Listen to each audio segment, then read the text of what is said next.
जी अस्सलाम वालेकुम everyone and welcome back to another episode of bulls and bears.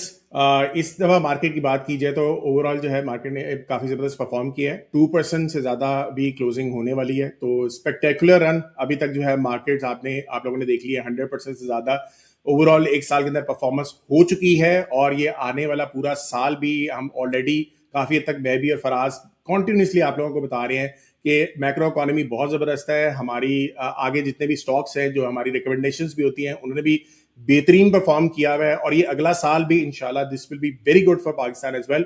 International markets के ऊपर भी जैसे हमने लास्ट टाइम भी बात की, कुछ अरसे से बात करते आ रहे हैं कि जो आपकी जो टैरिफ वाली भी बातें थी वो सारी अब थोड़ी सी हद तक कम होती जा रही हैं। उसके बाद जो है जो बिल अमेरिका के अंदर आ रहा है वो भी सारा जो है पॉजिटिव है for the global economy as well. तो सारे हालात बहुत अच्छे जा रहे हैं। It is the right time to invest at this moment as well. ये बहुत अरसे से हम बात कर रहे हैं, ठीक है, तो कोशिश करें कि इस टाइम का फायदा उठाएं ताकि आप लोगों को अच्छे गेन्स मिल सकें, ठीक है।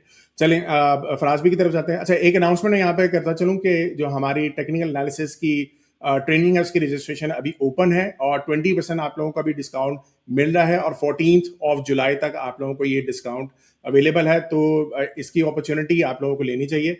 दूसरा जो है फराज भी अपने एंड से इसको थोड़ा सा डेवलप कर रहे थे, इसमें कुछ चेंजेस वगैरह किए हैं, तो हम उनसे पूछ लेते हैं कि फराज भाई, कमिंग टू यू, पहले तो ये भी बता दें कि आपकी जो ट्रेनिंग्स है उसमें आपने कुछ डेवलपमेंट्स किए हैं, तो वो क्या डेवलपमेंट्स हैं, और थोड़ा सा मार्केट का रिव्यू भी दे दें। अच्छा, ट्रेनिंग पूरी के पूरा कंटेंट चेंज कर दिया है, और चेंज इस तरीके से किया है कि ये मेरे ख्याल में दुनिया में पहली दफ़ा होने जा रहा है या हो रहा है। अभी मैं 2 वीक्स के लेक्चर्स दे चुका हूँ, डिलीवर कर चुका हूँ।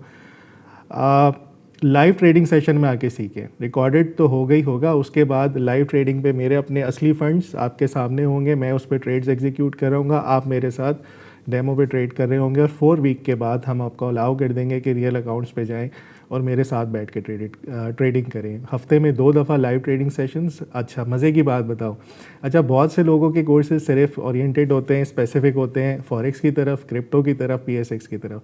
ये पहली दफ़ा ऐसा हो रहा है कि मेरा जो कोर्स है वो तीनों मार्केट्स को कवर कर रहा है, तीनों मार्केट्स की लाइव ट्रेडिंग्स। और मैं ज़्यादा बड़ा बोल नहीं बोलता, लेकिन अल्हम्दुलिल्लाह अल्लाह का शुक्र है। सो अभी जो बैच को 2 लेक्चर्स दिए हैं, एक फॉरेक्स का, एक क्रिप्टो का, एक लेक्चर के बाद ही वो लोग सारे प्रॉफिटेबल हो गए हैं। मैं इसके ऊपर डिटेल वीडियो इस दफ़ा इंशाल्लाह जल्दी करूँगा और आप लोगों को बताऊँगा। सो ये बहुत बड़ा गेम चेंजर होने जा रहा है इस टाइम। सो जितने लोग भी आई थिंक हमें देख रहे होते हैं, जो एनालिसिस हम कर रहे हैं उसी के ऊपर काम वो भी सिखाएंगे, और साथ में आप लोगों को लाइव ट्रेडिंग करना भी सिखाएंगे। परफेक्ट हो गया। चलिए थोड़ा सा मार्केट का लास्ट वीक का रिव्यू भी देते हैं। Don't skip the ad. अगर आज तक आपने इन्वेस्टमेंट की और आपको लॉस हुआ तो आपको समझ आ गई होगी कि बगैर इन्वेस्टमेंट सीखे हुए इन्वेस्ट करेंगे तो लॉस करेंगे। यहाँ पे मैं रेकमेंड करने जा रहा हूँ सरमाया.pk की ट्रेनिंग, जो कि आपको हेल्प करेगी कि कैसे अपने इन्वेस्टमेंट करके प्रॉफिटेबल होना है। महंगाई मसला नहीं है, मसला ये है कि हमें पता ही नहीं है कि इन्वेस्ट कहाँ से करें और ज़्यादा पैसे कैसे बनाएं। So do take सरमाया.pk courses and become financially healthy।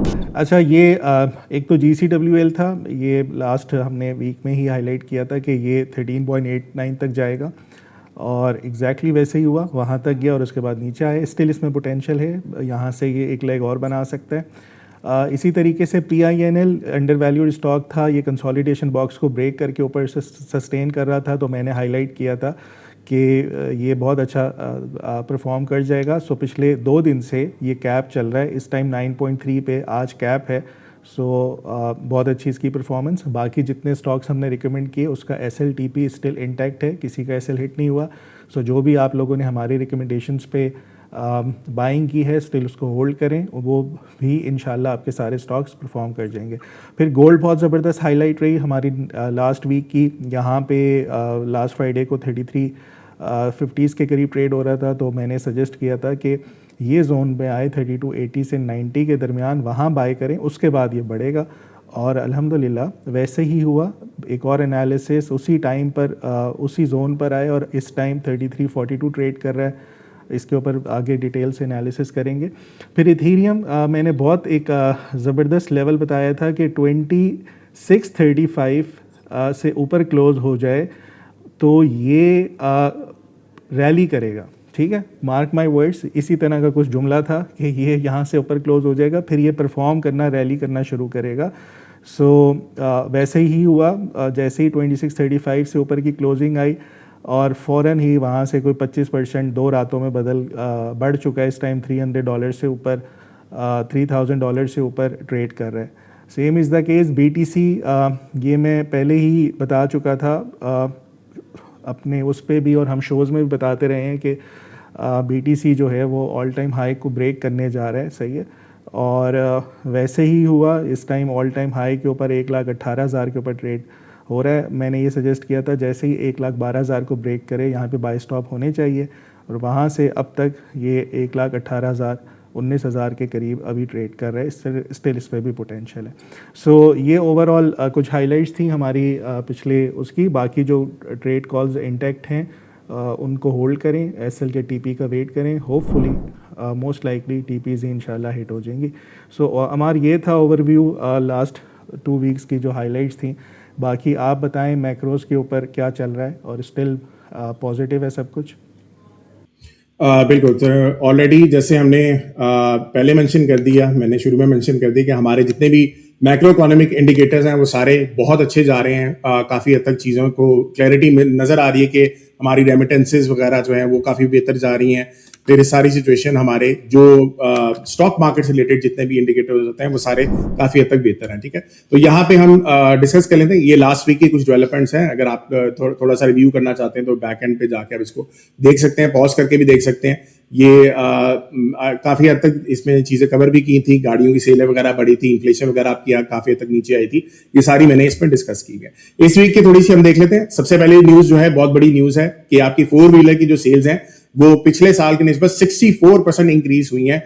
Despite the fact के बजट जो है हमारा थोड़ा सा बुरा है ऑटोज के लिए, लेकिन अगेन अगर एक साल की निस्बत सेल्स को देखा जाए तो काफी हद तक यहाँ पे इजाफा नजर आ रहा है। सासगर की जो सेल्स है वो तकरीबन 102% ऊपर है, यानी कि डबल सेल हुई है as compare to previous year. तो सासगर भी इटसेल्फ का आप लोगों ने देखा काफी जबरदस्त स्टॉक ऑलरेडी परफॉर्म भी कर चुका है। इस साल की भी मेरी टॉप पिक है।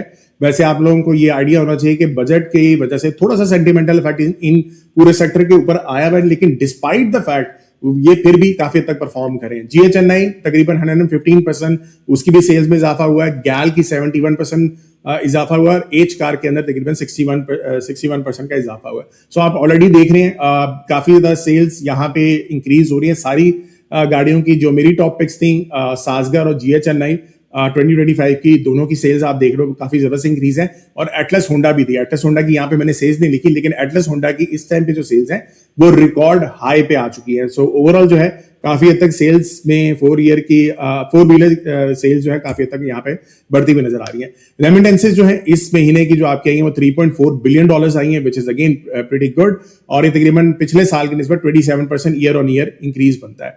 जो हाईएस्ट आपको रेमिटेंसेस आई हैं वो ज्यादातर दुबई से आ रही है या यूके से आई है। सो अगेन ओवरसीज जो पाकिस्तानी यूके के अंदर हैं या दुबई के अंदर हैं वो सबसे ज्यादा रेमिटेंसेस पाकिस्तान में वापस भेज रहे हैं।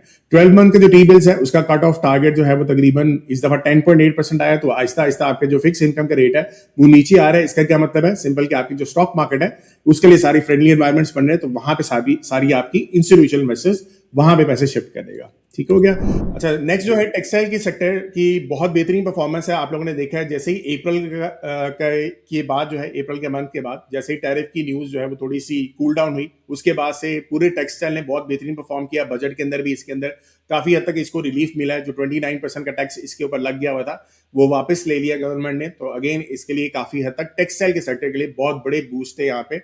और उसके बाद हमने देखा है कि काफी हमारे स्टॉक्स भी परफॉर्म किए हैं। सो इसमें से शादाब टेक्सटाइल, जैसे मैंने इन्वेस्टोजीनी मॉडल के अंदर मेरे आया भी था, मैंने आप लोगों का शो भी किया था, डबल से ज्यादा इसने परफॉर्म किया है। उसके बाद इमेज, KTML, ये दोनों मेरे टॉप 25 पिक्स में थे इस साल के लिए।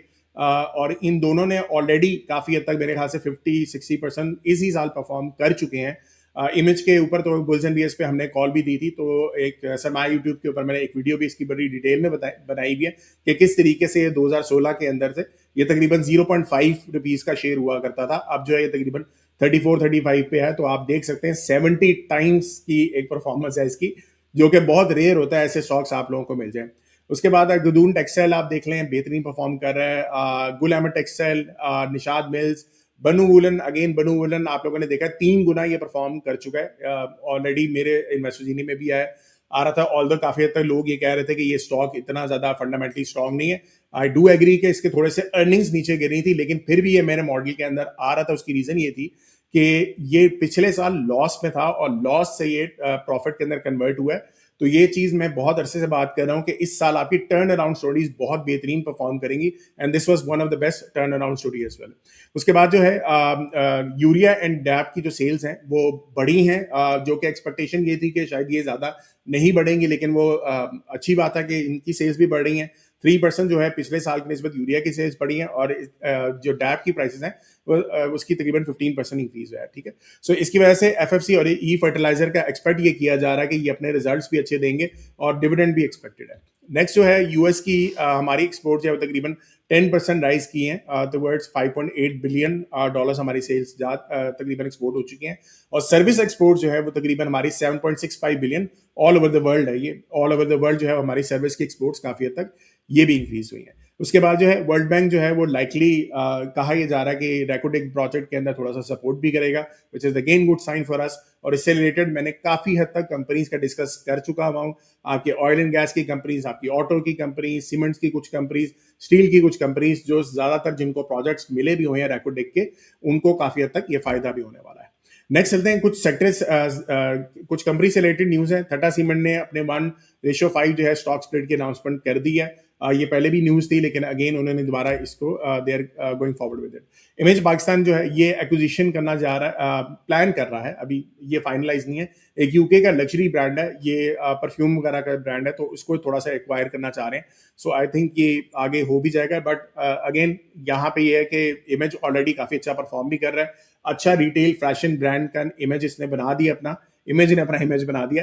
सो अगेन ये जो लग्जरी ब्रांड है, हो सकता है इसको भी काफी हद तक इसको फायदा भी मिलेगा। नेशनल बैंक जो है और जुबली लाइफ इंश्योरेंस जो है, इन्होंने शरिया कंप्लायंट इंश्योरेंस प्लान्स बनाए हैं। तो अगेन जिन लोगों ने इंश्योरेंस वगैरह अगर प्लान करनी है तो दे कैन गो विद शरिया compliant insurance plans as well. तो ये दोनों जो है बैंक्स भी, जुबली लाइफ इंश्योरेंस, ये दोनों इस टाइम भी ऑफर कर रहे हैं। अस्करी बैंक ने जो है वो स्टेट बैंक ऑफ पाकिस्तान से ये प्लान ले लिया है बेसिकली कि ओवरऑल 6 बिलियन रुपीज के वो टीएफसी जो है वो बायबैक कर रहे हैं, विच is again good for them. Askari bank आप ऑलरेडी आप लोगों ने देखा है, ये भी मेरे इन्वेस्टर जीनी के पिक के अंदर जो बैंक्स आ रहे थे उसमें Askari bank was one of them. उसके अलावा यूबीएल था, उसके अलावा नेशनल बैंक था, ये सारे बैंक, खैबर था, ये चारों आप देख लें, बीआईपीएल भी था इवन। सो ये 4-5 जो बैंक्स हैं ये काफी हद तक बेहतरीन परफॉर्म कर रहे हैं। उसके बाद जो है भवानी एयर प्रोडक्ट्स जो है, ये तकरीबन इसका स्टेक जो है वो it is set for acquisition, और अभी प्लान ये कर रहे हैं, हो सकता है आगे देखते हैं क्या सिचुएशन होती है, but is this the plan from the company. उसके बाद जो है कोहार्ट की आप लोगों ने देखा होगा कि अभी काफी तक एक दफा रैली भी स्टार्ट हो गई है इस वीक के अंदर। उसकी रीजन ये है कि ये इन्होंने अनाउंस किया कि ये एक सब्सिडरी बनाने जा रहे हैं अल्ट्रा प्रॉपर्टीज के नाम से, जो कि रियल एस्टेट के अंदर भी इन्वेस्टमेंट करेगा। तो ओवरऑल काफी हद तक यहाँ पे आप डेवलपमेंट्स देख रहे हो, स्टॉक्स की काफी अच्छी हैं, और उसके बाद जो है आपके सेक्टर से रिलेटेड काफी हद तक आपको नजर आ रही है। अच्छा, इसके साथ मैं इस दफा ये प्लान कर रहा हूँ कि हर वीक के अंदर जो है मैं आप लोगों को एक रेशियो ऑफ द वीक आप लोगों को बताऊं, और सरमाया के ऊपर जाके हम उसको डिटेल में देखेंगे कि आप इसको किस तरीके से देख सकते हैं। तो सबसे पहले जो इस दफा की जो रेशियो है, ये अगेन मेरे कोर्स का पार्ट भी है कि मैं बताता हूं कि किस तरीके से आप इसको देख भी सकते हैं। This is return on equity. ठीक है, सो ये क्या है बेसिकली कि this shows how much a company is able to make profit from total shareholders equity. अब टोटल शेयर होल्डर्स इक्विटी जो होती है ये net worth of the company होती है। ठीक है, आप जो है एज ए बिजनेस के तौर पे जितनी आपकी नेट वर्थ बनती है, आप उसको यूज करते हुए कितना प्रॉफिट बना रहे हैं, उसको कहते हैं रिटर्न ऑन इक्विटी। और ये अगेन बहुत दुनिया में बहुत ज्यादा इसको रेशो को देखा जाता है। वॉरेन बुफे की ये फेवरेट रेशो है, इवन जो बड़े बड़े इन्वेस्टर्स हैं इसके ऊपर बहुत ज्यादा फोकस करते हैं, और करना भी चाहिए, क्योंकि आप ओवरऑल देखो जो आपकी net worth of the company है उसको यूटिलाइज करते हुए आप कितना प्रॉफिट बना रहे हैं, दिस इज वेरी इंपॉर्टेंट। ठीक है, so the more the ratio the more the company is maintaining its profit along with equity. तो इसका फॉर्मूला है net income divide by total shareholders equity. ठीक है, अच्छा अब इसको देखते हैं किस तरह कि ओवरऑल अगर आप कोई भी कंपनी को देख रहे होते हो तो उसमें आपने क्या करना है कि जो सेक्टर को आप एनालिसिस करें उसमें देखें कि किसका जो है वो काफी हद तक ज्यादा है। कई दफा सिचुएशन में ये भी कहा जाता है कि 20% से रिटर्न ऑन इक्विटी जो परसेंटेज निकलती है उससे ज्यादा हो तो देन दैट इज गुड। लेकिन कुछ सेक्टर ऐसे होते हैं जिनकी आरओई थोड़ा सा निस्बतन कम होती है, लेकिन कुछ सेक्टर्स की ज्यादा होती है। अब यहाँ पे हम क्या करते हैं कि आपने सेक्टर के साथ इसको चेक करना है। सरमाया पे आप आओ, जैसे कि यहाँ पे मैंने ये दीवान सीमेंट की यहाँ पे मैंने खोला हुआ है, और यहाँ पे नीचे हम आएंगे और यहाँ पे कंपैरिजन के अंदर हम सीमेंट की सारी कंपनीज को ऐड कर देते हैं। ठीक है, तो सबसे पहले आप यहाँ पे आके ये सारी कंपनीज को हम सेलेक्ट कर लेते हैं जो बड़ी बड़ी हैं सारी, मेरे ख्याल से हम उनको डाल लेते हैं।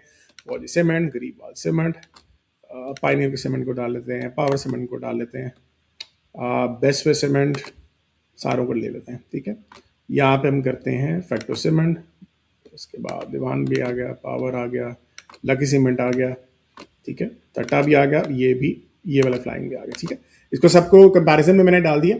और उसके बाद अगर आप यहाँ पे, वैसे हम इसको ग्राफ वाइज भी देख सकते हैं कि एक साल के अंदर किसने बेहतरीन परफॉर्म किया। ठीक है, सो यहाँ पे अगर आप देखो, सो ये यहाँ से लेके यहाँ तक जो है ऑलमोस्ट सबसे ज़्यादा आई थिंक कि फ्लाइंग ने यहाँ पर फॉर्म किया है। और ऑलरेडी ये फराज ने भी कॉल्स इसकी 2-3 दफ़ा हमने बुल्स एंड बियर्स में हमने दी थी। इसके अलावा जो है ऑलरेडी बाकी भी जितने भी सीमेंट्स हैं काफ़ी बेहतरीन इसमें आप ओवरऑल देख सकते हैं। मेजॉरिटी 100%, 150% से सारे ऊपर है तकरीबन। और ये हम एक साल से लगातार कहते आ रहे थे कि सीमेंट्स परफॉर्म करेंगे। ठीक है, अच्छा अब यहाँ पे हम आते हैं और ये एडेड रेशियो में आके हम रिटर्न ऑन इक्विटी को यहाँ पे सेलेक्ट करते हैं। ठीक है, तो यहाँ पे आप क्या कर सकते हो, प्रॉफिटेबिलिटी में आते हैं। यहाँ पे एक दो काम में ये भी करता है, ग्रॉस इनकम मार्जिन भी देख लेते हैं हम, नेट इनकम मार्जिन भी देख लेते हैं, और साथ में फिर हम एक ऑपरेटिंग मार्जिन देख लेते हैं, और ये हमारा रहा रिटर्न ऑन कॉमन इक्विटी। ठीक है, तो हमने इसको भी सेलेक्ट कर लिया। यहाँ पे सेव रेशियो करते हैं, और यहाँ पे अगर आप आके हम देखें, और ये है हमारा रिटर्न ऑन इक्विटी। इसको आप क्या कर सकते हो, यहाँ से सॉर्ट आउट भी कर सकते हैं, और जो सबसे ज्यादा होगी वो आपके पास यहाँ पे सबसे ऊपर आएगी। टाटा सीमेंट की आप देखो रिटर्न ऑन इक्विटी बेहतरीन है, मेरी टॉप 25 पिक है। मैं ऑलरेडी आप लोगों को क्यों रिकमेंड कर रहा था कि ये अपने मार्जिन्स को बहुत हद तक कम करें, रॉ मटेरियल इनको सस्ता पड़ता है, जिसकी बेस के ऊपर ये अपनी जो सेल्स वगैरह है, प्रॉफिट है, वो बहुत अच्छा मेंटेन कर रहे हैं। ठीक है, तो ये रिन्यूएबल एनर्जीज वगैरह पे भी जा रहे हैं। उसके बाद बेस्ट वे सीमेंट, इसका भी देखें रिटर्न ऑन इक्विटी बेहतरीन है। चिराग सीमेंट 28% आपको नजर आ रहा है, बेहतरीन है। कोहार्ट आप देख सकते हो। इस तरीके से आपको एक आइडिया लग सकता है कि ओवरऑल कौन से कंपनीज का बहुत बेहतरीन रिटर्न ऑन इक्विटी आ रहा है। इसके अलावा ज्यादातर मैं ग्रॉस मार्जिन भी देखता हूँ, खैर ग्रॉस मार्जिन हम नेक्स्ट टाइम डिस्कस करेंगे। लेकिन यहाँ पे अगर आप देखें, चिराग जो है 40% इसका ग्रॉस मार्जिन है, यानी कि ये रॉ मटेरियल इनको ओवरऑल ये बहुत अच्छा मेंटेन करें या इनको सस्ता पड़ता है, और ये वाकई में ऐसा ही केस है। चिराग सीमेंट अगर आप देखें 40% का इसका बेहतरीन ग्रॉस मार्जिन है। फिर इसके बाद कोहार्ट का भी देखें, ये भी तकरीबन थोड़ा सा उसके साथ साथ ये 40% बेहतरीन है। ये दोनों कंपनीज मुझे बहुत ज्यादा पसंद है, लॉन्ग टर्म के हिसाब से बहुत अच्छी हैं। शॉर्ट टर्म के हिसाब से आप अगर आप देखना चाहें तो मेपल लीफ वगैरह, जैसे ऑलरेडी मैं इन्वेस्टर जीनी का आपको बताता रहता हूँ। ठीक है, तो इस तरीके से आप इन सबको देख सकते हैं। नेट मार्जिन को देखेंगे तो कोहार्ट अगेन टॉप पे आ रहा है, थट्टा सेकंड नंबर पे आ रहा है। सो ये सारी सिचुएशन की बेस के ऊपर आप इस डाटा को यूज करके you can identify good companies. ठीक है, सो इसके अलावा जो है वैसे before going into the top picks, मैं ये भी बताता चलूँ कि लास्ट वीक के अंदर मैंने अपने जो सरमाया स्टूडेंट्स अलमनाई के साथ सेशन किया था यूएसए के ऊपर, और उसके अंदर मैंने जो आप लोगों को ऑलरेडी कुछ पिक्स वगैरह भी बताई हुई थी। इस दफ़ा भी हमने कुछ यहाँ पे पिक्स देखी हैं, जिसमें मैंने एक पोस्ट भी किया है फेसबुक के ऊपर, जिसमें से आपकी STX सीगेट टेक्नोलॉजी के नाम से एक कंपनी है, WDC के नाम से है। हुड में ऑलरेडी आप लोगों को यहाँ पे शो कर चुका हूँ, और ये आने वाले वक्त के अंदर भी आप इसके रिजल्ट्स को फिलहाल देख सकते हो। लेकिन अगेन STX मुझे लगता है अभी भी ये काफ़ी हद तक अच्छा है, वैसे महंगा काफ़ी हो चुका है, लेकिन यहाँ से अगर आप देखें, ये 6 महीने पहले मेरे पास स्टॉक आ रहा था, ये डबल से ज़्यादा ऑलमोस्ट परफॉर्म कर चुका है। हुड मैंने ऑलरेडी यहाँ पे आके बताया था, काफ़ी हद तक ये भी इसकी परफॉर्मेंस आप देखो, बेहतरीन परफॉर्मेंस जा रही है। ये 3 गुना से ज़्यादा हो गई, यानी कि 3 टाइम्स से ज़्यादा इसकी परफॉर्मेंस ऑलरेडी हो चुकी है। WDC ये भी आप लोग देख सकते हो। ओवरऑल ये जितने भी आपको स्टॉक्स यहाँ पे नजर आ रहे हैं, ये सारे मेरे स्टूडेंट्स खुद भी आइडेंटिफाई करते हैं, और हम आगे देखते हैं कि अपॉर्चुनिटीज हमारे पास क्या क्या आ रही है। ये 6 महीने पहले भी मेरे पास स्टॉक्स आ रहे थे, और अभी भी आप ये देख लो 30 से 65 ये ऑलरेडी काफी हद तक ये परफॉर्म कर चुके हैं। एनवीडिया भी मेरे पास इस दफा है, PLTR है। तो अगेन ये भी मैंने, ये तो लास्ट टाइम भी आप लोगों को शो किए थे आज से 6 महीने पहले। अगेन ये आप यहाँ पे देख सकते हो 90 से लेके 160 बेहतरीन परफॉर्मेंस हो चुकी है। PLTR को अगर आप देख लें, पैलेंटीर जो है टेक्नोलॉजी, ये भी again it's the same case. तो इसमें काफी हद तक स्टॉक्स में यही करते हैं जो आप लोगों को कोर्स में सिखाया जाता है, वो आप लोग रियल लाइफ में जाके उसको एग्जीक्यूट भी कर रहे होते हैं। हम अलमनाई सेशंस भी करते हैं जिसके अंदर हम ये स्टॉक्स को देख भी होते हैं। So this is from my side. जी बैक टू फराज भाई, इस दफा के टॉपिक्स डिस्कस करना हाँ, है। हमारे टॉपिक्स पे जाने से पहले 100 इंडेक्स, जिस तरह आप फंडामेंटल्स और मैक्रोज के ऊपर बात कर रहे थे कि सब कुछ अच्छा लग रहा है, same is the case on technicals. Charts पर भी ऐसा ही है। पहले हम अपने इंडिकेशंस जो थी बुलिश, वो इससे सिंपल इंटैक्ट हैं। काफ़ी टाइम से कहता आ रहा हूँ, higher highs and high lows still आपके इंटैक्ट हैं, कोई यहाँ पे साइन नहीं है ये टॉप हो मार्केट का। टाइम साइकिल्स के ऊपर हमने पूरी इसकी कैलकुलेशंस करके कहा था कि एडवांसिंग फेज शुरू होने वाला है, उसके बाद वो हुआ और अभी तक चल रहा है। ये लास्ट करेगा आई थिंक सो। इसके ऊपर चले नेक्स्ट वीक डिटेल से बात करेंगे। वाइक ऑफ रिक्यूमुलेशन, ये पाकिस्तान की स्टॉक मार्केट में फर्स्ट टाइम हुआ था जब ये स्प्रिंग लगा, और जब मैंने ये आके स्कीमेटिक बताया तो बहुत से लोगों को उस टाइम यकीन नहीं आया, लेकिन अब मेरे ख्याल में वाइक ऑफ पे को दुआएं दे रहे होंगे, ठीक है कि ये जो स्कीमेटिक थी ये चल गई और उसी तरह से परफॉर्म करती रही है। अच्छा, वीकली बेयरिश डाइवर्जेंस जो है वो काफ़ी हद तक डाइल्यूट होती हुई लग रही है। मुझे लग रहा है बाय नेक्स्ट वीक अगर इसकी क्लोजिंग आती है ये ख़त्म हो जाएगी। ये एक हाई था और दूसरा हाई यहाँ पर है। ये वाली जो RSI के टॉप था ये ऑलमोस्ट ब्रेक होने वाला है। ये मेरे ख्याल में नेक्स्ट वीक ख़त्म हो जाएगा, डाइल्यूट हो जाएगा। उसके बाद फिर आप एक्सपेक्ट कर सकते हैं ये और ज़्यादा बेहतर तरीके से परफॉर्म करे। इसका ये मतलब है कि यहाँ पे जब भी इंडेक्स पे करेक्शंस आती हैं, जब भी माइनस हो, मेरे ख्याल में वो बाइंग अपॉर्चुनिटी होगी।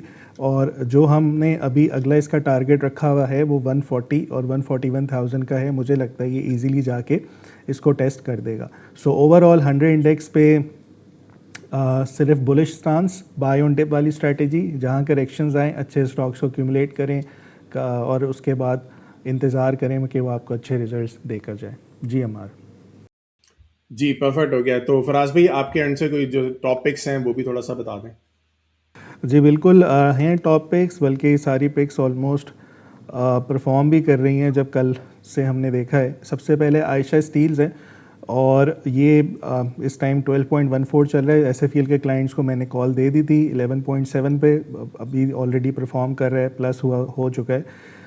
ये जब भी नीचे आता है इसको बाय करें, करंट प्राइस पे भी बाय करें और इसके इनिशियल टारगेट्स तो बहुत करीब के हैं 12.95 और 13.78। ये आगे भी मुझे लगता है परफॉर्म कर जाएगा अगर कोई भी हार्मोनिक्स के पैटर्न्स को समझता है। सो इसने क्या किया कि लास्ट टाइम भी इसकी कैरेक्टरिस्टिक है चार्ट की कि इस हार्मोनिक पैटर्न को यूजुअली होता ही है कि सी के बाद जो ये डी बनता है ये नीचे आना चाहिए, लेकिन यहाँ पे इसने बी को सस्टेन किया और उसके बाद एक नई रैली इसने शुरू की।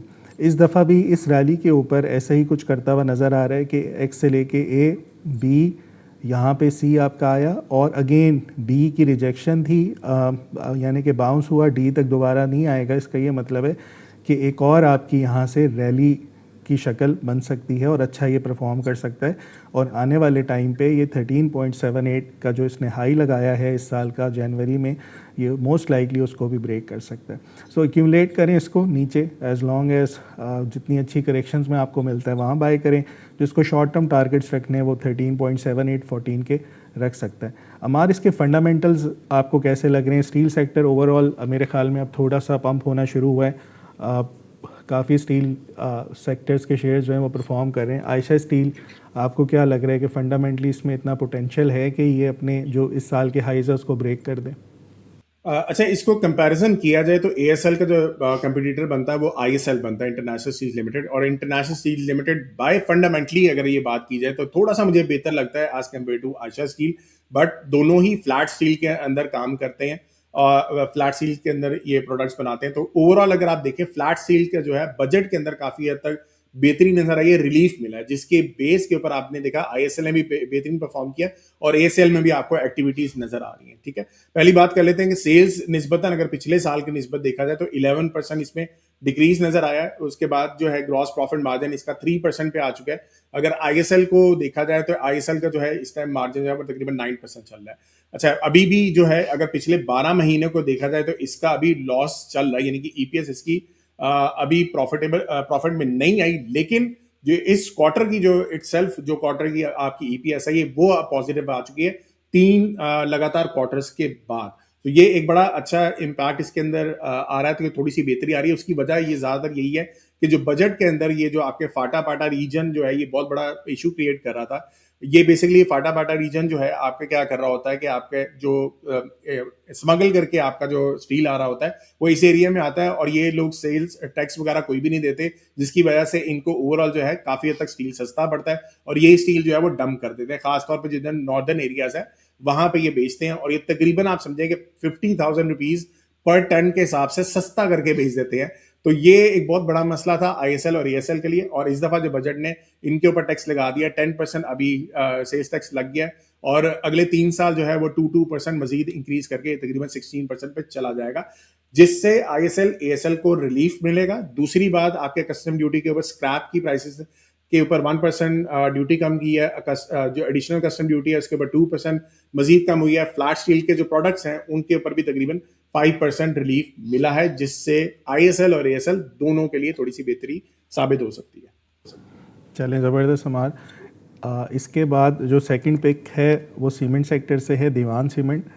और अगेन जो मैं हमेशा से समझाता आ रहा हूँ आप लोगों को कि सबसे पहले आपकी एक्यूमुलेशन बॉक्स होता है, वो ब्रेक होके फिर आपकी एडवांसिंग फेज़ में जाता है। इस टाइम ये स्टिल एडवांसिंग फेज़ पर है और इसकी सेकंड लेग अभी बननी है जो कि तैयार हो चुकी है, आई थिंक सो। अगर लॉन्ग रन में इसको रख रहे हैं तो इसकी ABCD की जो प्रोजेक्शंस है वो 20 के करीब आती है, जो कि यहाँ से करंट प्राइस से बहुत अच्छे रिटर्न्स दिखा रही है। यहाँ से अगर कोई स्विंग के ऊपर ट्रेड करना चाहता है शॉर्ट टर्म के लिए तो 16.4050 ये जो बी पॉइंट की रेजिस्टेंस है जो जून में लगी है, उसको जाके इजीली टेस्ट कर सकता है। सो इस स्टॉक पे भी अगर जब तक ये सी पॉइंट को 12.35 को नहीं ब्रेक करता, सो इसको एक्यूमुलेट करें और एक्सपेक्ट करेंगे 16.4 पे जाए, और फिर उसके बाद अगर कोई इसको थोड़ा सा लॉन्ग रन के लिए होल्ड करना चाह रहा है तो 20 भी इसकी प्रोजेक्शंस नज़र आ रही हैं। हमारा Dewan cement as compare to other cement other companies ये थोड़ा लैग नहीं कर रहा, बाकी कंपनीज बहुत अच्छे तरीके से परफॉर्म कर गई हैं, ये स्टिल अभी तक मेरे ख्याल में अंडर वैल्यूड स्टॉक रह गया है। बिल्कुल ऐसे ही है। ओवरऑल अगर आप देखें ना, फंडामेंटली ये वीकेस्ट सीमेंट कंपनीज में से आता है। ऑलरेडी हमने जैसे बताते आ रहे हैं कि एक साइकिल होता है स्टॉक मार्केट का, जिसके अंदर आपकी पहले ब्लू चिप कंपनीज ज्यादा परफॉर्म कर जाती हैं, जिसमें सीमेंट कंपनी जो स्ट्रॉन्ग वाली थी उन्होंने ऑलरेडी परफॉर्म कर लिया। उसके बाद जो है आपकी जैसे मेपल लीफ हो गया, डीजीकेसी हो गया, इनके रिटर्न्स बाद में बेहतर हुए थे, जो कि पहले जैसे कोहाट सीमेंट हो गया, चिराग सीमेंट, पायनियर सीमेंट, इनके रिजल्ट्स एक साल पहले ज्यादा इंप्रूव होना शुरू हो गए थे। मेपल लीफ, डीजीकेसी ने बाद में परफॉर्मेंस शुरू की थी, और अब जो है जो हमारे लैग कर रहे हैं कंपनी, जो कि आपके सीमेंट में डिमांड सीमेंट वगैरह कंपनीज आती हैं, सो अब ये थोड़ी सी परफॉर्मेंस दे रही है। ठीक है, ओवरऑल फंडामेंटली थोड़ा सा हल्की सी इंप्रूवमेंट है, लेकिन सेल्स वाइज देखा जाए तकरीबन ये 5% का डिक्लाइन है। ग्रॉस प्रॉफिट मार्जिन जो है इसका 5.4% है। अभी मैंने आपको सीमेंट की सारी कंपनीज दिखाई, सो उसमें तकरीबन आपका ग्रॉस प्रॉफिट मार्जिन कुछ कंपनीज का 40% के करीब भी चल रहा है। सो इसका बहुत कम है, तो फंडामेंटली आप देख सकते हो थोड़ा सा इतना हालात बेहतर नहीं है, लेकिन इंप्रूवमेंट ये है कि अगर पिछले साल का जो क्वार्टर का जो रिजल्ट था उसके ईयर ऑन ईयर जो रिजल्ट को देखा जाए तो तकरीबन ये 7% का इसमें इजाफा नजर आ रहा है। ठीक है, और दूसरा ये एक फराज मुझे स्क्रीन को जरा शेयर करने की मुझे कहना है, मैं जरा दिखाना चाह रहा हूँ कि अगर आप सरमाया पे आके इसको चेक करना चाहो खुद से, तो आप खुद से भी नीचे आके इसको देख सकते हैं। जैसे कि दीवान सीमेंट के यहाँ पे आपको नजर आ रहा है सेल्स काफी हद तक इसकी अच्छी तो जा रही थी, लेकिन उसके कंपैरिजन अगर आप यहाँ पे देखें नेट इनकम इसकी -509 थी। ये टीटीएम का डाटा आपको मैं दिखा रहा हूँ। फिर उसके बाद जो है अभी भी अगर आप टीटीएम बेस के ऊपर यानी कि लास्ट 12 मंथ्स के हिसाब से देखें, सेल अभी पिछले साल की निस्बत थोड़ी सी कम ही हुई है, लेकिन अगेन नेट इनकम यहाँ पे नेगेटिव आपको शो हो रहा है। अगर आप यही चीज क्वार्टरली पे आ जाते हो, सो आपको यहाँ पे अब इंप्रूवमेंट नजर आएंगी। जैसे कि लास्ट क्वार्टर के अंदर ये अभी भी नेट इनकम आपकी नेगेटिव थी, लेकिन इस क्वार्टर के अंदर आपकी जो है थोड़ी सी यहाँ पे अगर आप देखो -30 के करीब ये थोड़ी सी इंप्रूवमेंट आपको नजर आ रही है। ठीक है, यही चीज अगर आप यहाँ पे आके देखना चाहते हैं तो नीचे आके आपको यहाँ पे भी नजर आ सकता है।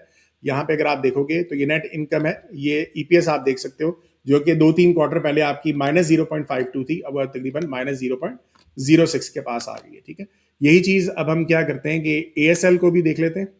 सो एक सेकेंड, यहाँ पे एएसएल हमारे पास ये है। सो एएसएल जो है अगर आप यहाँ पे देखें, सो यहाँ पे आते हैं और ईयरली अगर आप देखो तो ये एक साल पहले काफी हद तक ये लॉसेस में चल रही थी। ये है आई थिंक क्वार्टरली यहाँ पे मैं दिखा रहा हूँ, एक क्वार्टर पहले यहाँ पे देखें आप -859 थी, बल्कि लगातार ये 3 क्वार्टर्स जो मैं आपको बात कर रहा था कि 3 क्वार्टर्स के अंदर ये आपको प्रॉफिट नेगेटिव नजर आ रहा है, फिर उसके बाद जो है इस क्वार्टर के अंदर ये आप पॉजिटिव वाली साइड पे आ चुका है। इसी को ईयरली पे अगर आप ले आएंगे तो आपको एक और अच्छा आइडिया मिल जाएगा। ऑल्दो अभी टीटीएम की बेस के ऊपर इसका नेगेटिव है, लेकिन अगेन क्वार्टर के अंदर इसकी इंप्रूवमेंट जो नजर आई है उससे थोड़ी सी बेहतरी नजर आ रही है। ठीक है, सेल्स जो है निस्बतन पिछले साल की निस्बत यहाँ पे आप देखो थोड़ी सी डिक्लाइन वाली साइड है। तो इसके बाद जो है अगर आप नीचे आ जाएं तो प्रॉफिट में थोड़ा सा इजाफा आपको यहाँ पे नजर आ रहा है। नेट इनकम अगर आप देखें 1-2 साल पहले ज्यादा थी, 2023 में -3 मिलियन समथिंग कुछ थी, अब तकरीबन -1741 आ गई है। ईपीएस की बेस के ऊपर अगर आप यहाँ देखें -3.56 था। 2025 का जो लेटेस्ट था, जो लास्ट ईयर पूरा हुआ है वो तकरीबन वो 2024 है ये बेसिकली। सो ये -0.26 था, अब जो है ये -1.98 है। तो आप इस तरीके से यहाँ पे आके सारी कंपनीज का डाटा देख भी सकते हो। ये ईपीएस आपकी यहाँ पे नजर आ रही है, थोड़ी सी इंप्रूवमेंट यहाँ पे नजर आ रही है, लेकिन ओवरऑल अभी भी इंप्रूवमेंट इसमें आना बाकी है। जी, बैक टू फराज भाई। जी अमान नेक्स्ट पिक जो है वो AGIL की है और इस पर बहुत अच्छा सिंपल पैटर्न बना हुआ है higher highs and higher lows का। इसका ये मतलब है ये ट्रेंड कर रहा है। सो अगर आप करंट प्राइस पे भी बाय करते हैं, सो इसके इनिशियल टारगेट्स बहुत आसान से होते हैं, वो 149 150 के बनते हैं, फिर सेकंड टारगेट आपका 160 का बनता है। सो करंट प्राइस पे इसको बाय करना चाहिए, 135 36 37 जो भी बनती है, और जब तक ये 121 से ऊपर है ये इसमें बुलिश ट्रेंड में ही रहेगा। सो मोस्ट लाइकली ये जल्दी जाके अपने टारगेट्स को हिट कर दे। ओवरऑल बहुत अच्छे एक ट्रेंड में चलता हुआ आ रहा है और एक अच्छा स्टॉक लगता है। हमारे इसके फंडामेंटल्स क्या कहते हैं? इजीली ये चला जाएगा 170 160 170 को? अच्छा, ये ऑलरेडी मैं बताता चलो, ये मेरे इन्वेस्टर जीनी के टॉप 10% में ये कंपनी अवेलेबल है। और अगर आप इसकी हिस्टोरिकली देखेंगे 6 मंथ्स के का जो रिजल्ट देखेंगे वो ये मार्केट को बड़ा इजीली बीट कर रहा है। सो ये एक फायदा होता है कि आप फंडामेंटली स्ट्रॉन्ग पिक्स जो आप पिक करते हो, या इन्वेस्टर जीनी मॉडल जो मेरे मॉडल के मुताबिक जो कंपनीज आती हैं उनके अंदर आप इन्वेस्टमेंट करते हैं तो काफी हद तक आपने ऑलरेडी देख लिया रिजल्ट्स बेहतरीन है। दूसरी बात यह कि ये जो मॉडल है मैंने ऑलरेडी कोर्स के अंदर बताया हुआ कि आप पूरा पढ़ाया हुआ है कि ये किस तरीके से आप अच्छी फास्ट ग्रोइंग कंपनीज के अंदर जा सकते हैं जिसकी परफॉर्मेंस बहुत जबरदस्त होती है। ठीक है, अच्छा, ओवरऑल नंबर्स की बात की जाए तो सेल्स इंक्रीज जो है इसके तकरीबन 37% है, विच is again pretty good. Gross margin जो है तकरीबन इसका इंप्रूव हो चुका है 8% फ्रॉम 2.7%। लास्ट ईयर जो था ये लॉस में चल रही थी कंपनी, फिर इसके बाद अब जो है तकरीबन इसका इस क्वार्टर के बाद से अब 1 EPS आना शुरू हो गया। अदर इनकम इसकी इंक्रीज की है जो डबल हो गई है पिछले साल की निस्बत। ये ओवरऑल कंपनी क्या करती है ये आपको थोड़ा सा पता होना चाहिए। It's a leading manufacturer of shock absorbers and struts in Pakistan. So गाड़ियों के अंदर ये काम करती हैं और ये इनके पास जो इनके क्लाइंट्स हैं वो सारे आप देख सकते हैं, जितनी भी आपकी ऑटो इंडस्ट्री के मेजर जो बड़े प्लेयर्स हैं वो सारे इनके क्लाइंट्स हैं। ओवरऑल अगर देखा जाए तो इनका जो डेप्रिसिएशन का एक्सपेंस था पिछले साल की निस्बत उसकी वजह से इसके ज्यादा लॉसेज आ रहे थे। This was due to the fact कि जो AGIL था वो एक्सपैंड करी अपने प्रोडक्शन कैपेसिटी, और फॉर ऑटो असेंबलर्स इनकी डिमांड जो है वो काफी हद तक इन्हीं क्लाइंट से ज्यादा आ रही है और उसकी बेस के ऊपर इन्होंने प्रोडक्शन कैपेसिटी बढ़ाई भी है, जिसके ऊपर तकरीबन इन्होंने 2.5 बिलियन रुपीस लगाए भी हैं। ठीक है, उसके अलावा जो है ये एक्सपोर्ट भी करना चाह रहे हैं और ये साउथ अफ्रीका के अंदर जो है ऑलरेडी ये एक्सपोर्ट कर चुके हैं, जिसमें टोयोटा साउथ अफ्रीका जो है वो बेसिकली इनकी जो पार्टनर है वहां पे ये सेल भी कर रहे हैं। सो ओवरऑल काफी हद तक इस कंपनी के अंदर ट्रिगर्स भी मौजूद हैं, कंपनी भी अच्छी है, मेरे फंडामेंटल्स के टॉप 10 में भी अभी तक आ रही है, टॉप 10% में आ रही है, और अब आपके यहाँ पे नजर आ रहा है कि टेक्निकल्स की बेस के ऊपर भी इसके अंदर काफी हद तक बेहतरी है। ज़बरदस्त अमार। अच्छा, फिर अगली जो पिक है वो है जुबली जनरल इंश्योरेंस। जैसे हमने देखा है अभी क्या कहते हैं, जिस तरीके से स्टॉक मार्केट में जो सेक्टर वाइज परफॉर्मेंस चल रही है वो सबसे ज़्यादा बैंक्स की है और उसके बाद इंश्योरेंस कंपनीज अब जो हैं बहुत बेहतर परफॉर्म करना शुरू हो गई। इसके मैं वीकली चार्ट पे आता हूँ फिर समझाता हूँ कि ऐसा क्या हो रहा है इसके ऊपर। अगर आप लोग ये देखें 2015 और 16 में जब इंडेक्स ऑल टाइम हाई पे था 52 54 के ऊपर, उस टाइम इसकी वैल्यू 100 पर थी। आज आपका इंडेक्स 130 को क्रॉस कर गया और ये इंश्योरेंस कंपनी, इसका ये मतलब है कि इनकी इन्वेस्टमेंट्स होती हैं स्टॉक्स में, ठीक है। अगर इन्होंने पोर्टफोलियो स्टॉक्स में भी रखा हुआ है तो डेफिनेटली वो रिफ्लेक्ट करेगा। अभी हम इस पर ज़्यादा बेहतर समझाएंगे। बाय द वे टेक्निकल्स के ऊपर इसने एक बहुत बढ़िया एक रेजिस्टेंस को ब्रेक किया है 65 की, और आज उससे ऊपर ट्रेड कर रहा है, सस्टेन कर रहा है। इसके आसान से टारगेट 75 81 के हो सकते हैं। डिविडेंड देने वाली कंपनी है। मेरे ख्याल में अगर इसको आप होल्ड करते हैं ये लॉन्ग रन के लिए, सीधा सीधा 100 रुपीज़ के भी इसके टारगेट्स बआसानी बनते हैं। इनिशियली जो आपके शॉर्ट टर्म टारगेट्स हैं वो 75 82 के होने चाहिए। इसने बहुत अच्छा कप एंड हैंडल को ब्रेक किया है। हमारी इंश्योरेंस कंपनीज अब परफॉर्म करना शुरू हो गई हैं। जैसे हमारी स्टॉक मार्केट के रिजल्ट्स अच्छे आने शुरू हुए हैं या इंडेक्स परफॉर्म करना शुरू हो गया है, और मेरे ख्याल में ये भी एक अंडर वैल्यूड स्टॉक है। जिस तरीके से हमने इंश्योरेंस कंपनी का लास्ट टाइम PINL का बताया था, आज वो 2 कैप लगा के ऊपर सस्टेन कर रहा है। और इसी तरीके से मुझे लगता है कि जुबली जनरल इंश्योरेंस भी परफॉर्म कर सकती है। बाकी आप बताएं फंडामेंटल्स के ऊपर, क्या मैं ठीक बातें कर रहा हूँ? बिल्कुल आप सही बात कर रहे हैं। ओवरऑल मैंने 2 सेक्टर्स के ऊपर पिछले 6 महीने के अंदर बहुत ज़्यादा फोकस किया था और बिजनेस वाइज आप लोगों को समझाया था कि 2 सेक्टर्स जो हैं इनको बहुत फायदा होने वाला है। नंबर 1 जो है इंश्योरेंस कंपनीज, क्योंकि इंश्योरेंस कंपनीज ने आपसे पैसा लेना होता है। इंश्योरेंस तो आपको वो प्रोवाइड कर देते हैं जब भी आपको क्लेम चाहिए होता है, लेकिन आपका पैसा लेके इन्होंने स्टॉक मार्केट के अंदर या फिक्स इनकम के अंदर यहीं पे इन्वेस्टमेंट करनी होती है। सो ओवरऑल अगर आप देखें स्टॉक मार्केट अगर परफॉर्म कर रही है तो यहाँ पे इनको क्या हो रहा है कि डिविडेंड्स भी वहीं से उन्हीं कंपनी से आ रहे हैं, तो इनके EPS भी, अर्निंग्स भी जाहिर सी बात है बढ़ेगी। सो ये इनके लिए बहुत ज्यादा फायदा है। ऑलरेडी मैंने आप लोगों को बताया कि मेरी जो मेरे मॉडल के अंदर टॉप 10% के अंदर कुछ कंपनीज आपकी इंश्योरेंस की थी, जिसमें AICL मेरी टॉप 25 पिक भी है। वो भी ऑलरेडी आप लोगों के सामने बहुत बेहतरीन परफॉर्म कर रही है। PINL भी जो लास्ट टाइम हमने डिस्कस किया था वो भी थी। इसके अलावा SHNI ये भी कंपनी मौजूद थी, ठीक है। ये जो जुबली जनरल इंश्योरेंस ये अभी फिलहाल तो नहीं है मेरे मॉडल के अंदर, लेकिन अगेन इसके अंदर भी काफी हद तक बेहतरी आ रही है। उसकी भी रीजन यही है कि आपकी स्टॉक मार्केट परफॉर्म कर रही है। नंबर्स वाइज देखा जाए इसमें इंक्रीज जो है 18% ईयर ऑन ईयर इसमें इजाफा है। अर्निंग्स जो है तकरीबन पिछले साल की निस्बत 22% इसमें इजाफा आया है, और पिछले अगर 2 साल में देखा जाए तो इसकी अर्निंग्स डबल हो चुकी है। ये third largest non life insurance company है इन दी इंडस्ट्री जो हमारी इंश्योरेंस की है। उसके अंदर अगर इसका पोर्टफोलियो का मिक्स देखा जाए कि ये कहाँ कहाँ पे काम क्या इंश्योरेंस देते हैं, तो उसमें फायर की इंश्योरेंस जो है ये तकरीबन 43% उस चीज की है। इसके अलावा जो है एक्सीडेंटल एंड हेल्थ की जो है तकरीबन वो 14% है। मोटर की जो आपकी गाड़ियों वगैरह की है 12% है, और मरीन की जो है वो तकरीबन 8% ये इंश्योरेंस ये प्रोवाइड करते हैं। सही हो गया अमार। इसके बाद जो अगली पिक है वो निशात चुनिया। अभी आपने टेक्सटाइल सेक्टर के ऊपर बात की कि काफ़ी अच्छा बजट रहा इनके लिए, और सेकेंडली जो ये टैरिफ के मामलात US में अभी बेहतर हुए हैं, पाकिस्तान टेक्सटाइल बेनिफिशरी है। ये अपने ऑल टाइम हाइस के ऊपर ट्रेड कर रहे हैं निशात चुनिया, और लग ऐसे रहा है अभी तक इसकी कोई टॉप यहाँ पे डिफाइन नहीं हुआ। अगर किसी को शॉर्ट टर्म ट्रेड करनी है, आज मैंने बाय द वे SFEL पे सुबह ही कॉल दे दी थी, तो ये आज बढ़ गया 44 से 46.25 हो गया है। हमारी कॉल 44 के अराउंड थी। सो इसका स्टॉप लॉस टाइट रखें, 42.3 रखें, और एक्सपेक्ट करें कि आराम से जाके 50 को टेस्ट कर सकता है। ये उससे भी ज़्यादा परफॉर्म कर सकता है, लेकिन इसके टाइम टू टाइम करेक्शंस आती रहेंगे। जब भी करेक्शंस आए, नीचे आए, डरना नहीं है, इसको ख़रीदें। और मेरे ख्याल में जहाँ भी इसकी करेक्शंस के ऊपर बाइंग बनती है वहाँ बाय करें, और फिर इसको होल्ड करके थोड़ा सा राइड करने की कोशिश करें। स्टिल इसमें काफ़ी पोटेंशियल है। ये जब भी कोई स्टॉक या कोई भी इंस्ट्रूमेंट अपना ऑल टाइम हाई ब्रेक करता है, वो बहुत तेज़ी से फिर बढ़ना शुरू हो जाता है। तो इसने अपना ऑल टाइम हाई ब्रेक किया है जून 2022 का, और मोस्ट लाइकली अब यहाँ से फर्दर रैली करता हुआ नज़र आए। सो बाय ऑन डिप, जब भी करेक्शंस आती है इसके ऊपर बाय करें। अमार, निशात चुनिया कैसा परफॉर्म कर रहे हैं फंडामेंटली? अच्छा, ओवरऑल टेक्सटाइल वैसे ही हमने डिस्कस कर लिया कि सारे बेहतरीन परफॉर्म कर रहे हैं। वैसे इसके नंबर्स वाइज बात की जाए, इसमें कुछ ट्रिगर्स भी हैं। सेल्स जो है इसके कि पिछले साल की निस्बत 1.7% थोड़ा सा डिक्लाइन है।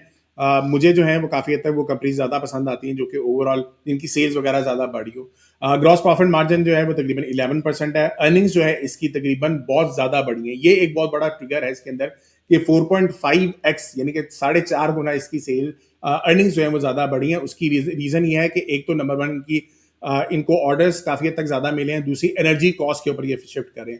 सो आप लोगों को पता है कि जैसे ही हमारा कोविड जो 2022 का जो पीरियड चला था, इसमें डॉलर हमारा बहुत ज़्यादा शूट कर गया था, उसकी वजह से हमारी एनर्जी कॉस्ट थी वो हमें बहुत ज्यादा प्रॉब्लम क्रिएट कर रही थी। 2023-2024 के अंदर सारी कंपनीज, बड़ी बड़ी कंपनीज, उन्होंने सबसे पहले फोकस ये किया कि भाई हमने रीन्यूएबल एनर्जीज के ऊपर जाना है, या फिर कोई ऐसी चीजों को, मतलब एनर्जी जो है ना अपनी बिजली के ऊपर से अपना थोड़ा सा कम करके, डिपेंडेंसी कम करके बाकी चीजों के ऊपर आना है। तो इन्होंने अपना ओवरऑल जो इनका पावर प्लांट है, कोल का पावर प्लांट के ऊपर इन्होंने ज्यादा फोकस किया है। तो वहां से अब जो है ओवरऑल इनकी एनर्जी जो है वो मिल रही होती है, और कंपनी जो है उसके रिजल्ट्स इसी वजह से रॉ मटेरियल की बेस के ऊपर, रॉ मटेरियल के जो ग्रॉस मार्जिन है वो थोड़ा सा हद तक बेहतर है। फाइनेंस कॉस्ट जो है इनकी तकरीबन 40% डिक्लाइन हो गई है पिछले साल के निस्बत, और ओवरऑल जो है कंपनी अगेन ये प्लान करिए कि सोलर पावर प्लांट जो है ये एक डाइंग यूनिट के ऊपर ये लगाने जा रहे हैं। इसके अलावा जो है इनका जो मेजर शेयर होल्डर्स जो थे वो एक मिस्टर शहजाद सलीम के नाम से जो अवेलेबल हैं, उनका तकरीबन जो शेयर की ओवरऑल परसेंटेज थी वो तकरीबन 23% थी, अब ये मजीद इंक्रीज हो गए 37% हो गई है। सो ये ओवरऑल कंपनी बायबैक भी थोड़ा सा कर रही है, अपने शेयर्स को वापस भी ले रही है। दूसरी जो है ये अगेन इन्वेस्टमेंट करना चाह रहे हैं BMR अपनी स्पिनिंग सेगमेंट के अंदर, वो भी एक बहुत जबरदस्त इनकी डेवलपमेंट है। ऑलरेडी जो है वो फुल कैपेसिटी के ऊपर ये काम हो रहा है। इसके अलावा जो है ये अगेन फाइबर रेपियर लूम्स जो हैं वो बनाना चाह रहे हैं, मशीन थोड़ी सी वीविंग और लाना चाह रहे हैं। इसके अलावा जो है बायोमास के ऊपर ये स्विच करना चाह रहे हैं कॉस्ट सेविंग की वजह से, और होम टेक्सटाइल और प्रोसेसिंग सेगमेंट के अंदर ये थोड़ी सी मजीद और डेवलपमेंट्स करना चाह रहे हैं। इसके अलावा जो है इन्होंने अपने रिटेल के आउटलेट्स जो है मजीद इंक्रीज किए हैं, जिसके अंदर USA के अंदर भी इन्होंने अपने कुछ रिटेल वहां पे आउटलेट्स वहां पे खोली हैं। सो ये हैं सारे ओवरऑल थोड़े से ट्रिगर्स जो कि NCL में आपको नजर भी आ रहे हैं। अगेन मैं फराज चाहूंगा मैं थोड़ा सा जरा स्क्रीन को शेयर कर लूं, और मैं थोड़ा सा यहाँ पे सरमाया के ऊपर भी जाके आपको ये सारे दिखा देता हूँ। So let me just share you. हम सबसे पहले आते हैं निशात चुनिया के ऊपर। अगर आप यहाँ पे नीचे आते हैं और यहाँ पे आप इंडेक्स को कंपनी के साथ यहाँ पे कंपेयर करें, सो लास्ट 6 मंथ के अंदर इसने काफी ही बेहतरीन परफॉर्म किया। ये ऑलरेडी तकरीबन आप कह लो 38% इसकी परफॉर्मेंस हो गई है। अभी KSE इंडेक्स की अगर आप परफॉर्मेंस देखें लास्ट 6 मंथ्स में तकरीबन 18% की परफॉर्मेंस यहाँ पे आपको नजर आ रही है, विच इज अगेन स्पेक्टेकुलर। अगर आप कंपैरिजन करेंगे कि बाकी कंपनीज के साथ, इस तरीके से आप अगेन इसको काफ़ी कंपनीज के साथ इसको देख सकते हैं। हम एक काम ये करते हैं कि जो KTML है कोहिनूर, उसके साथ देख लेते हैं। यहाँ पे नीचे आते हैं, ठीक है, इसको हम कोहिनूर मिल्स आ गया है, फिरोज के साथ हम देख लेते हैं। इसके अलावा जो है सफ़ायर के साथ देख लेते हैं, एसगर्ड 9 के साथ देख लेते हैं। अगेन इसको आप क्या कर सकते हो, नीचे आते हैं टावलर्स के साथ देख लेते हैं। जिसके साथ आप यहाँ पे रख के देखना चाहो आप इसके साथ कंपैरिजन करके ओवरऑल देख सकते हैं कि किसका मार्जिन ज़्यादा बेहतर है, किसका नहीं बेहतर है।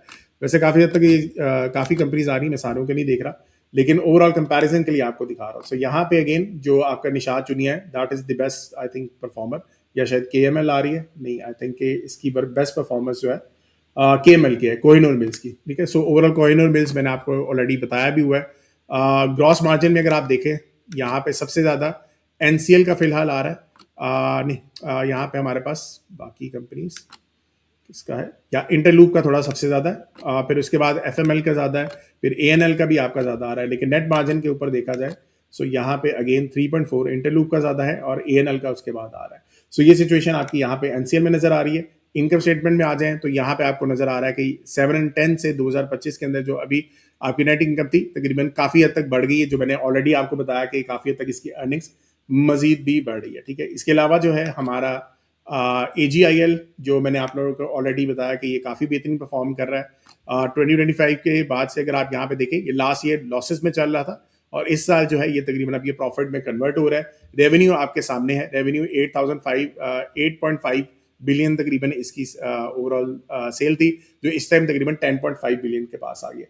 सो ओवरऑल इसके अंदर भी काफ़ी हद तक आपको बेहतरीन नज़र आ रही है। सारी इसके EPS अगर आप देखें थोड़ा सा इंप्रूवमेंट, खैर ये जो लेटेस्ट है वो इसमें अब आपकी ओवरऑल प्रॉफिट में ये आ चुका है। सो ये सारी सिचुएशन आपको यहाँ पर नज़र आ रही है। इसके अलावा जो है आप नीचे आके भी इसकी कंपैरिजन बाकियों के साथ भी कर सकते हैं। जी back to Faraz. Don't skip that. अगर आज तक आपने इन्वेस्टमेंट की और आपको लॉस हुआ तो आपको समझ आ गई होगी कि बगैर इन्वेस्टमेंट सीखे हुए इन्वेस्ट करेंगे तो लॉस करेंगे। यहाँ पे मैं रेकमेंड करने जा रहा हूँ सरमाया.pk की ट्रेनिंग, जो कि आपको हेल्प करेगी कि कैसे अपने इन्वेस्टमेंट करके प्रॉफिटेबल होना है। महंगाई मसला नहीं है, मसला ये है कि हमें पता ही नहीं है कि इन्वेस्ट कहाँ से करें और ज़्यादा पैसे कैसे बनाएं। So do take सरमाया.pk courses and become financially healthy। अच्छा, अब आ जाते हैं ग्लोबल मार्केट्स पे। सबसे पहले पाउंड यूएसडी को देखते हैं। ये सिंपल आपका 1 आवर के ऊपर इस टाइम बेयरिश हुआ है। सो मेरे ख्याल में जब भी ये बढ़ता है यहाँ पे इसको शॉर्ट अटैम्प्ट करें। इसका SL 1.36200 बनेगा। फर्स्ट टारगेट हम 34907 रखेंगे, सेकंड टारगेट हम ये जोन 34300 का रखेंगे। अगर डेली टाइम फ्रेम पे देखें तो ये बेसिकली जो दो बड़ी सपोर्ट ट्रेंड लाइंस हैं उसको जाके मोस्ट लाइकली टेस्ट करेगा। या तो ये 1.34600 जो अभी बताया, और दूसरा ये 300 का जो रीजन है यहाँ पे इनको टेस्ट करना चाहिए। सो मेरे ख्याल में स्टिल इसमें अभी पोटेंशियल है इस साइकिल की करेक्शंस के ऊपर। सो इसका ये मतलब हुआ कि हम पाउंड को सेल करेंगे और US डॉलर को ख़रीदेंगे, और ये 1 आवर के ऊपर बेयरिश ही दिखा रहे हैं फ़िलहाल। अमार, क्या लगता है कि पाउंड का डेटा जो अभी आया था या रिसेंटली, जिस पे आपने भी कहा था कि पाउंड का डेटा इतना अच्छा नहीं आया, डॉलर का थोड़ा सा इम्प्रूव डाटा है, सो स्टिल स्टांस सेम है फंडामेंटल? अभी ये करेक्शंस नज़र आती हैं डॉलर के ऊपर? बिल्कुल आप सही कह रहे हो कि डॉलर के जो हमारी थोड़ी सी इंप्रूवमेंट नज़र आई है नंबर्स के अंदर, वो काफ़ी हद तक फंडामेंटल्स के फैक्टर्स बेहतर हुए हैं। जो नेक्स्ट कमिंग भी वीक हैं, जो इसके नंबर्स एक्सपेक्टेड हैं, वो थोड़े से बेहतर ही हैं डॉलर वाइज। और अगर पाउंड वाइज देखा जाए तो पाउंड के थोड़े से फैक्टर्स जो हैं डिक्लाइनिंग फेज में हमें नजर आए हैं, जिसकी वजह से पाउंड यूएसडी आपको नीचे जाता हुआ नजर भी आ रहा है। एक्सपेक्टेशन भी यही है कि ये थोड़ा सा नीचे आ सकता है, लेकिन मैं यहाँ पे एक चीज को ऐड कर दूं, जो मेरे पास सीजनैलिटी है डॉलर की, वो जुलाई के अंदर काफी हद तक नीचे रहती है। सो मैंने अपने जो स्टूडेंट्स हैं उनको पाउंड यूएसडी की लास्ट टाइम हमने लास्ट वीक कॉल दी थी। आपने लास्ट वीक दी थी, लेकिन मैंने अपने जो स्टूडेंट्स को और इसकी कॉल नहीं दी थी। मैंने बेसिकली ऑड JPY ऑड कैट को बाय करवाया था, और उसकी रीजन ये थी कि ऑस्ट्रेलियन डॉलर मुझे ऊपर जाता हुआ नजर आ रहा था, कैनेडियन डॉलर जो है मुझे थोड़ा सा वीक नजर आ रहा था फंडामेंटली, और सीजनैलिटी को भी मैं साथ अलाइन कर रहा था। इसकी वजह ये भी थी कि अगर आप पॉलिटिकल फैक्टर्स में यहाँ पे देखें, ईरान की जो सिचुएशन हमारी बेहतर हुई है, उसकी वजह से कैनेडियन डॉलर के अंदर आपको थोड़ी सी वीकनेस नजर आनी चाहिए थी, जो नजर भी आई। उसके बाद जो है जो आपके बिल भी पास हुआ है, उसकी वजह से भी ये आपको नजर आ रहा है कि हमारे जुलाई का जो मंथ है वो उसमें ऑस्ट्रेलियन डॉलर, क्योंकि रिस्क ऑन करेंसी है, वो ज्यादा बेहतर परफॉर्म करती है। इसी वजह से मेरी जो कॉल्स थी वो सारी वैसे जो लास्ट वीक मैंने सारी कॉल्स थी मैं दिखा भी देता हूँ वैसे डिस्कॉर्ड के ऊपर, और वो सारी की सारी almost 100% of them were in the right direction, जिसमें तकरीबन आई थिंक 10 से 12 मैंने कॉल्स दी थी जिसमें कमोडिटीज भी अवेलेबल थी। सो ये सारी सिचुएशन है। फंडामेंटल्स को अगर आप टेक्निकल्स के साथ अलाइन कर देते हैं तो फिर आपके रिजल्ट्स बहुत बेहतरीन हो जाते हैं। अच्छा, हम नेक्स्ट उस पर जाते हैं। गोल्ड की हमारी ये लास्ट वीक की ट्रेड अभी तक इंटैक्ट है और चल रही है, ठीक है। जो हमने यहाँ से बाइंग कराई थी 3280 से 90, अब सिंपल है, आपका इजीली जाके 3365 को टेस्ट करेगा, और 3365 के ब्रेकआउट के बाद इसके पास काफ़ी रूम है ऊपर जाके अपने ऑल टाइम हाइस को टेस्ट करने का। तो इसका ये मतलब हुआ कि जिन लोगों ने इसको बाय किया हुआ है उनका स्टॉप लॉस वो ब्रेक इवन कर दें यहाँ पे 3280 से 90, ठीक है, और एक्सपेक्ट करें कि 3365 को इजीली जाके टेस्ट करें, और अगर ये ब्रेक होता है फिर इसमें और फर्दर पोटेंशियली अच्छी आपको रैली होती हुई नज़र आएगी। अब अमार की तरफ चलते हैं। अमार, आपने पहले भी हाईलाइट किया था कि जुलाई में गोल्ड परफॉर्म करेगा और करता हुआ आ रहा है। सो अभी तक आपको लग रहा है कि फंडामेंटली और जो इसकी कमर्शियल रिपोर्ट्स आ रही हैं वो अभी तक इंटैक्ट हैं, बुलिश लग रहा है आपको? बिल्कुल। सो अभी तक जो बातें चल रही हैं, अगर आप देखें ना, इस वीक के अंदर भी ट्रंप ने एक और ट्वीट किया कि जी पावेल को अपने इंटरेस्ट रेट को कम करना चाहिए। इंटरेस्ट रेट कम करने का मतलब क्या है कि डॉलर में आपको वीकनेस आनी चाहिए, ठीक है। अभी हमने फंडामेंटल्स के बाकी फैक्टर को डिस्कस किया, जिसमें मैंने आपको कहा कि नंबर्स थोड़े से इंप्रूव होते हुए नजर भी आएंगे। वैसे CPI का डाटा भी आ रहा है नेक्स्ट वीक के अंदर, वो भी हमें माइंड में रखना चाहिए, ठीक है। तो अगर CPI का नंबर आपको इंप्रूव होता हुआ नजर आएगा तो उसमें डॉलर भी ऊपर जाता है और गोल्ड भी ऊपर जाता है। और दूसरी एक चीज बहुत ज्यादा मैं फोकस करवाता होता हूँ कि आपका डॉलर एंड गोल्ड जो है वो काफी हद तक ऑपोजिट चलता है, ठीक है। लेकिन यहाँ पे मैं एक चीज मैं आपको मेंशन करता चलूं, अक्सर जो है जुलाई वाले पीरियड के अंदर आपको तकरीबन ये दोनों इकट्ठे जाते हुए भी नजर आते हैं। सो ये भी फैक्टर जुलाई के अंदर थोड़ी सी कैरेक्टरिस्टिक्स नजर आ जाती हैं, but overall this is a scenario. मुझे वैसे गोल्ड जो है वो बुलिश नजर आता है इन जुलाई, और वो आपके सामने नजर भी आ रहा है, परफॉर्मेंस भी हो रही है। चलें, बेहतरीन। हमारा ग्लोबल मार्केट्स पे नैस्डैक 100 को देख लेते हैं, और नैस 100 के ऊपर जो 4 आवर का इसका टाइम फ्रेम है उसको मैं ट्रेड करूँगा, और मुझे यहाँ पे ना इस पे एक बेयरिश डाइवर्जेंस नज़र आ रही है। अब तो मैं थोड़ा सा ना कॉशियस स्टांस रखूँगा इस पे, मैं यहाँ पे नहीं बाय करूँगा। मुझे कोई अच्छी मेजर करेक्शंस नज़र आ जाएं, उसके ऊपर हम अटेम्प्ट कर सकते हैं। सो लास्ट टाइम भी हमने इस पे यही एक्सपेक्ट किया था कि कोई करेक्शंस आ जाएं तो हम अटेम्प्ट करेंगे। अभी भी ऐसा ही है। सो मुझे ये लग रहा है कि ये वाला जो रीजन है 0.382 रिट्रेसमेंट का, जो तकरीबन 22,300 के करीब बनता है, अभी 22,700 चल रही है। सो यहाँ पे फर्स्ट अटेम्प्ट की जा सकती है, दूसरी फिर 22,157, और फिर इसका एसएल जो होगा वो हम ये डिफ़ाइन कर सकते हैं कि 21,900 का हो। इसका ये मतलब है कि इन करेक्शंस पे ये जो लेवल्स हैं आपके, यहाँ पे बाय करें, अटेम्प्ट करें। उसके बाद ये हो सकता है कि दोबारा से, क्योंकि कभी भी सिंगल टॉप नहीं होता, तो इसका ये मतलब है कि ये यहाँ पे करेक्ट हो, नीचे आए, और फिर दोबारा से यहाँ कहीं जाके इन हाइस को टेस्ट करे। सो मैं तो ये सिनेरियो प्ले करूँगा और एक्सपेक्ट करूँगा कि नीचे आए। सो जब तक ये नीचे नहीं आता मैं इस पे बाय अटेम्प्ट नहीं करूँगा फ़िलहाल। अमार, आपको इन कमिंग डेज़ कोई करेक्शंस नज़र आ रही हैं स्टॉक मार्केट में बाहर की? अच्छा, अगर आपको याद होगा तो मैंने ऑलरेडी मई के एंड में, जून के एंड में ये बताया था कि आपका जो 28 जून से लेके 15 जुलाई तक जो है आपकी स्टॉक मार्केट है यूएसए की, वो इन द लास्ट 15 इयर्स वो पॉजिटिव ही क्लोज हुई है, यानी कि कोई भी ऐसा साल उसका नहीं गुजरा जो नेगेटिव हो। एक चीज तो ये, एक सीजनलिटी के बेस के ऊपर काफी हद तक इंस्टीट्यूशनल इन्वेस्टर होता है, इसको फॉलो कर रहा होता है। दूसरी चीज, आपकी जो नेक्स्ट वीक के अंदर सीपीआई का डाटा आने वाला है, दैट इज मोर इंपॉर्टेंट। अगर वो सीपीआई का डाटा ज्यादा आ जाता है तो उसकी बेस के ऊपर आपके मार्केट की करेक्शन ज्यादा बढ़ जाएगी, और वो ये डाटा ट्यूसडे को आ जाना है, सो मंडे के दिन के बाद नेक्स्ट डे ही पता लग जाएगा कि आपकी मार्केट कहाँ जाने वाली है। और अगर वो नीचे आता है तो अगेन आपको मार्केट ऊपर जाती हुई नजर आएगी। चलें, ग्रेट। सो इसका मतलब है ट्यूसडे को जो डेटा है वो बहुत इंपॉर्टेंट है। अब बात कर लेते हैं इथीरियम पे, और बहुत सिंपल सा सिनेरियो बना हुआ है इसका। अपने हाइस को ब्रेक करके इस टाइम सस्टेन कर रहा है। जो हमारा सेकंड स्विंग का टारगेट था 3015 का, वो जाके हिट हो गया। इसका ये मतलब है कि अब ये यहाँ से फर्दर सस्टेन करता है इसको, जो कि होता हुआ नज़र भी आ रहा है, तो फिर इसके जो नेक्स्ट टारगेट्स हैं वो बहुत आसानी से $3,400 के बन सकते हैं। अब यहाँ से अगर जब भी ये करेक्ट होता है, अगेन ये सिंगल टॉप नहीं होगा, तो ये जब भी करेक्ट हो, नीचे आए, इसको बाय करें, और फिर दोबारा एक्सपेक्ट करें कि ये 3,400 को जाके टेस्ट करे। सो बहुत आसान सी इसकी ट्रेड प्लान है, buy on corrections, buy on dip. यहाँ कहीं मिले, अगर ये थोड़ा सा करेक्ट होकर 2850 या 2750 पे आता है, वहाँ अटेम्प्ट करें और फिर आए करें। अगर 2850 2750 आता है, एक अच्छी बाइंग होगी। 3000 फिर अगेन आपका फर्स्ट टारगेट हो जाएगा, और सेकंड टारगेट फिर $3,400 का बनता है। Same is the case BTC USDT। बहुत सी दुनिया एक्सपेक्ट कर रही होगी कि वापस आए, रिट्रेस करे, लेकिन ये जो पैराबोलिक मूव इसने इस टाइम बनाई है, मुझे लगता है कि इसमें बहुत बड़ी कोई मेजर करेक्शंस नहीं आएंगी। लोग इंतज़ार ही करते रह जाएंगे कोई करेक्शंस आए तो हम अटेम्प्ट करें। मुझे ये लगता है कि अच्छी पैराबोलिक मूव्स ही देगा यहाँ पे। सो अगर कोई करंट पे भी बाय करता है 1,17,000 पे बाय करें, और एक्सपेक्ट करें कि ये फर्दर रैली करेगा। जो इसकी ABCD की डेली टाइम फ्रेम के ऊपर की जो प्रोजेक्शंस हैं,